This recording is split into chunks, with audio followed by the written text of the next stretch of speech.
Assalamualaikum warahmatullahi wabarakatuh. Perkenalkan nama saya Aulia Yostri Salsabila dengan NIM 2202908.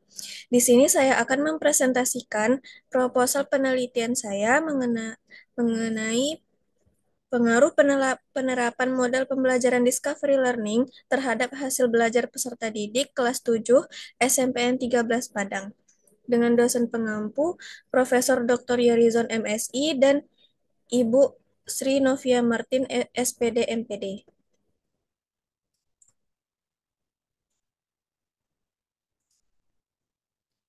Baik, kita lanjut saja kepada bab satu untuk latar belakang. Harapannya peserta didik memiliki hasil belajar matematika yang tinggi. Faktanya, berdasarkan data tes awal yang diberikan, disimpulkan bahwa hasil belajar matematika peserta didik masih tergolong rendah. Hal ini juga didukung dengan penelitian yang dilakukan oleh Kemendikbudristek pada tahun 2022 dan Nurvita Sari dan Yerizon pada tahun 2019, serta Hidayat dan Nur Hasanah pada tahun 2020.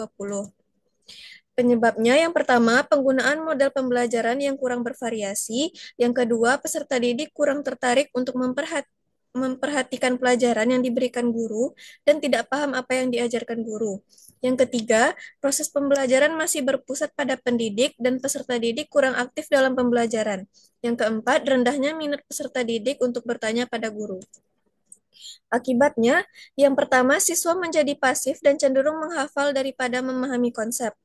Yang kedua, tidak mampu mendorong keterlibatan aktif siswa dalam proses pembelajaran. Yang ketiga, peserta didik kurang tertarik untuk memperhatikan pelajaran yang diberikan guru dan tidak paham apa yang diajarkan guru.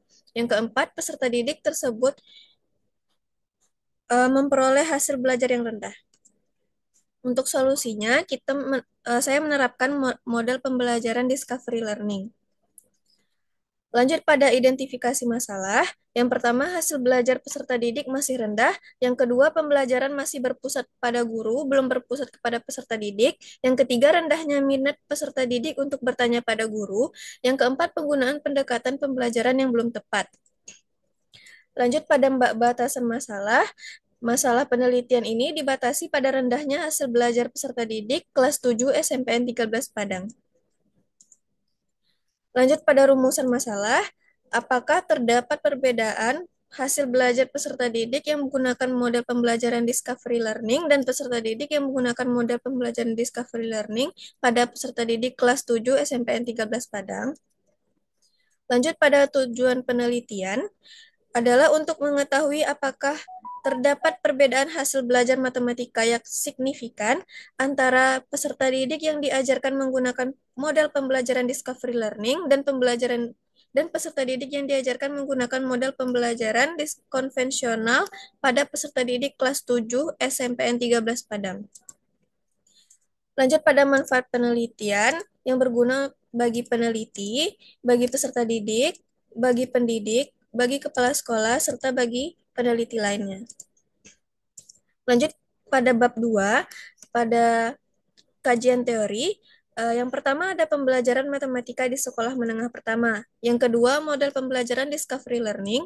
Yang ketiga, model pembelajaran konvensional. Dan yang keempat adalah hasil belajar. Lanjut pada penelitian relevan. Yang pertama adalah penelitian oleh Rahmatus Sakina tahun 2018. Yang kedua, penelitian Maxi Albert Jacob Liando pada tahun 2021. Yang ketiga, penelitian Zulastri pada tahun 2017. Yang keempat, penelitian Fitka Nianda pada tahun 2020. Dan yang kelima, penelitian Riki Pramana Setiawan Pani dan kawan-kawan pada tahun 2023. Lanjut pada kerangka konseptual, faktanya guru masih menggunakan model konvensional dan model pembelajaran yang membuat siswa kurang aktif. Masalahnya, hasil belajar matematika siswa yang rendah dan penggunaan model pembelajaran yang kurang tepat. Untuk solusinya adalah menerapkan model pembelajaran discovery learning. Dengan ada 6 langkah, yaitu ada stimulation, problem statement, data collection, data processing, verification, dan generalization. Model pembelajaran discovery learning ini mempengaruhi hasil belajar matematika siswa nantinya. Lanjut pada hipotesis penelitian. Hipotesis pada penelitian ini adalah terdapat perbedaan hasil belajar matematika yang signifikan antara peserta didik yang diajarkan menggunakan model pembelajaran discovery learning dan peserta didik yang diajarkan menggunakan model pembelajaran konvensional pada peserta didik kelas 7 SMPN 13 Padang. Lanjut pada bab 3 untuk jenis dan rancangan penelitian. Jenis rancangan penelitiannya adalah kuasi eksperimen, dan rancangan penelitiannya menggunakan randomized control group only design. Lanjut pada populasi dan sampel. Populasinya adalah seluruh peserta didik kelas 7 SMPN 13 Padang tahun ajaran 2018-2019. Dan sampelnya adalah kelas eksperimen dan kelas kontrol. Lanjut pada langkah-langkah pengambilan sampel. Yang pertama adalah mengumpulkan nilai ujian semester genap Matematika kelas 7 SMPN 13 Padang. Yang kedua, kita melakukan uji kesamaan rata-rata. Dengan persyaratan yang pertama ada uji normalitas dengan menggunakan uji Anderson-Darling, dan yang kedua adalah uji homogenitas dengan menggunakan uji Bartlett. Lanjut, jika data normal dan homogen, kita menggunakan uji ANOVA satu arah. Yang kedua, jika data tidak normal, kita lanjut menggunakan uji Kruskal-Wallis. Dan yang ketiga, jika data tidak homogen, kita menggunakan uji Mann-Whitney. Hasilnya ada dua, yaitu pertama, memiliki kesamaan rata-rata, kita menggunakan simple random sampling, dan yang kedua, jika tidak memiliki kesamaan rata-rata, kita menggunakan purposive sampling.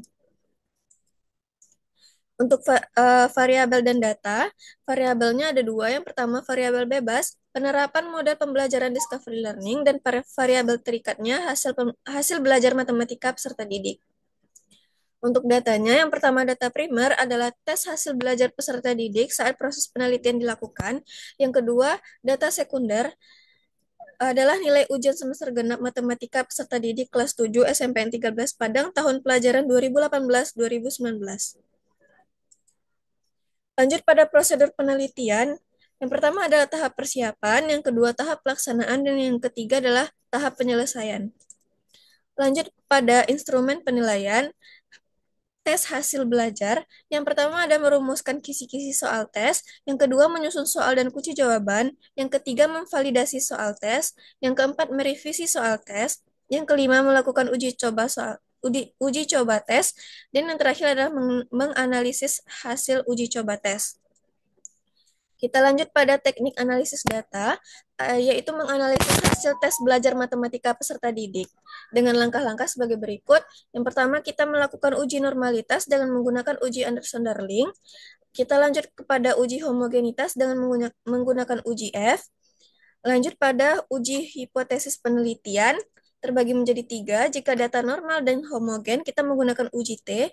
Jika data normal tetapi tidak homogen, kita menggunakan uji T-aksen. Dan jika data tidak normal dan tidak homogen, kita menggunakan uji Mann-Whitney. Mungkin sekian saja presentasi proposal penelitian dari saya. Mohon maaf jika ada kekurangan. Wassalamualaikum warahmatullahi wabarakatuh.